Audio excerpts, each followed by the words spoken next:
Hi everyone दोस्तों, IOCL Indian oil corporation limited pipeline division में जो भी नॉन एग्जीक्यूटिव की परमानेंट पोस्ट आया है, यहाँ पे काफ़ी कैंडिडेट जैसे मैकेनिकल, इलेक्ट्रिकल और आईटीआई वाले कैंडिडेट पूछ रहे हैं कि सर आफ्टर ज्वाइनिंग यदि आप हम लोग का ज्वाइनिंग हो जाता है तो इसमें पाइपलाइन डिवीजन में क्या जॉब प्रोफाइल रहने वाला है, हम लोग को जॉब किस पे करना पड़ेगा, जैसे ऑफिशियल वर्क है या बाय हैंड करने वाला वर्क है। तो टोटल आपको इस वीडियो में एनालिसिस किया जाएगी कि टोटल जो भी बताया जाएगा आपको with fact and with experience के साथ बताया जाएगा। उससे पहले मैं बता दूं दोस्तों कि अभी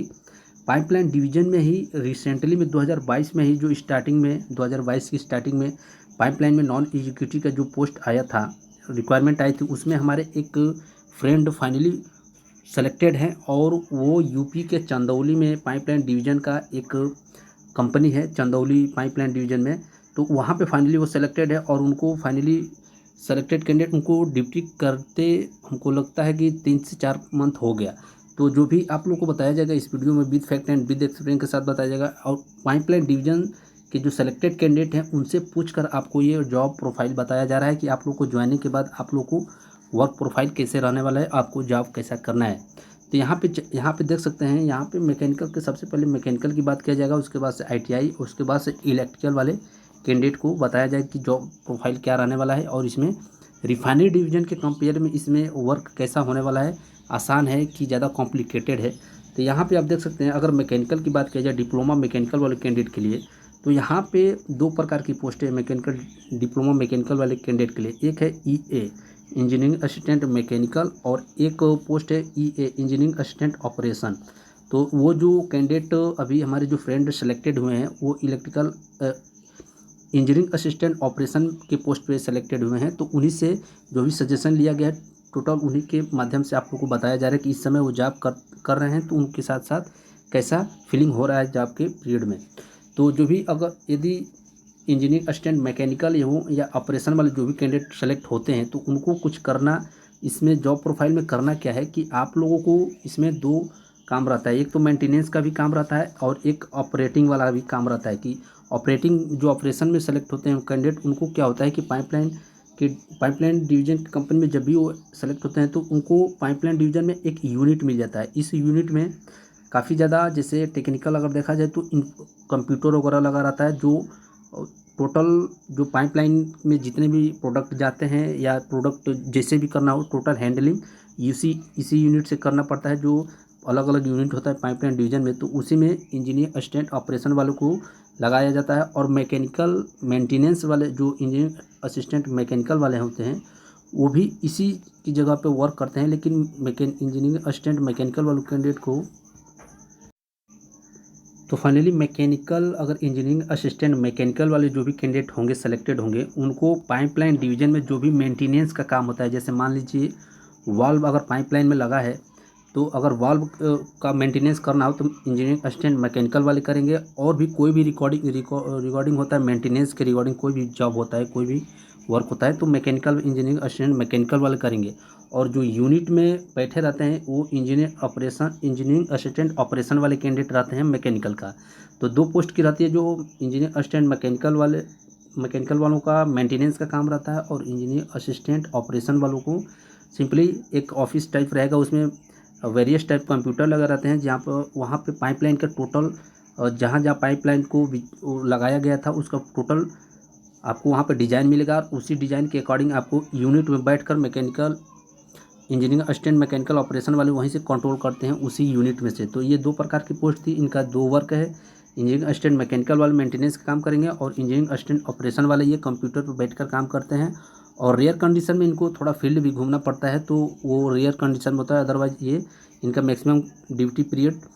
यूनिट में ही रहता है, एक ऑफिस में रहता है, वहाँ से कंप्यूटर वाले जो भी प्रक्रिया होती है, प्रोसीजर होता है, वहाँ से उनको कंट्रोल किया जाता है। और जो भी कैंडिडेट आईटीआई वाले हैं, जैसे टीए टेक्निकल अटेंडेंट वाले हैं जो भी कैंडिडेट, तो इनको क्या होता है सेम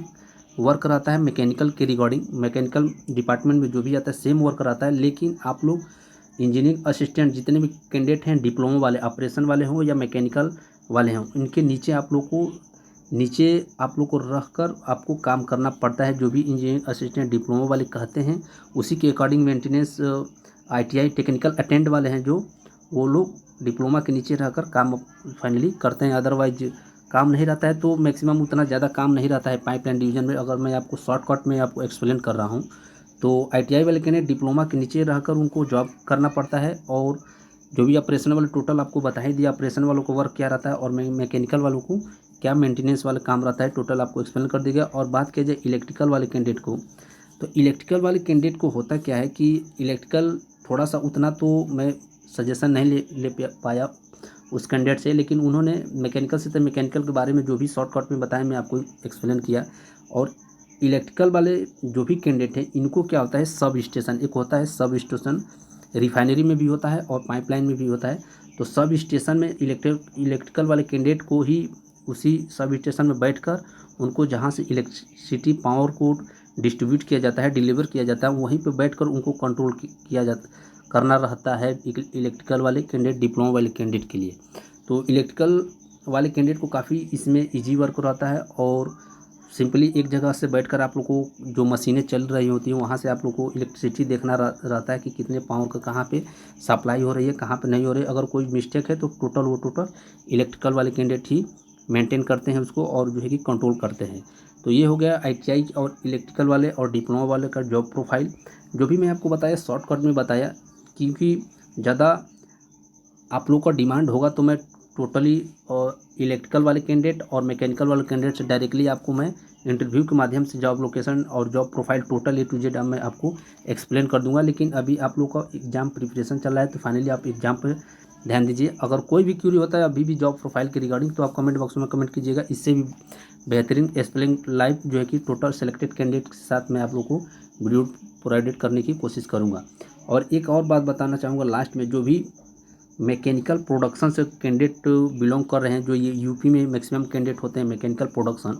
तो जो मैं बता दूं कि अभी जो हमारे फ्रेंड सेलेक्ट हुए हैं वो मैकेनिकल प्रोडक्शन से ही हैं, जो पाइपलाइन डिवीज़न में सेलेक्ट हैं। और पाइपलाइन डिवीज़न में केवल मैकेनिकल इंजीनियरिंग मेंशन किया है। तो जो भी कैंडिडेट मैकेनिकल प्रोडक्शन से है तो विदाउट सर्टिफिकेशन आप प्रिपरेशन कीजिए, आप लोग का मैकेनिकल प्रोडक्शन से तब भी आप लोग का सिलेक्शन कोई नहीं रोक पाएगा, और वहाँ से भगाते नहीं है, फाइनली मैकेनिकल प्रोडक्शन वालों को भी ले लिया जाता है। तो ये जो भी इधर उधर से अफवाह आ रहा है कि मैकेनिकल प्रोडक्शन वालों को भगा दिया जाता है, तो ऐसी कोई बात नहीं है, फाइनली सेलेक्ट हो जाएंगे आप लोग भी। अगर आप लोग को बिलीव नहीं होता है तो आप लोग कमेंट कीजिएगा, मैं आपको प्रूफ के साथ आपको दिखा दिया जाएगा इस चैनल पे कि हाँ मैकेनिकल प्रोडक्शन वाले कैंडिडेट अभी इसी 2022 में जो रिक्वायरमेंट आई थी पाइपलाइन में उसमें फाइनली सेलेक्टेड हैं, यूपी से बिलोंग करते हैं। तो ये था कुछ इन्फॉर्मेशन। और भी कोई रिगार्डिंग आईयूसीएल के बारे में कोई आपके पास क्यूरी होगा तो कमेंट बॉक्स में कमेंट कीजिएगा, मैं डेफिनेटली आपको रिप्लाई करूँगा, रिस्पॉन्स दूंगा। तो चलिए मिलते हैं आईयूसीएल के नेक्स्ट अपडेट के साथ, तब तक के लिए धन्यवाद।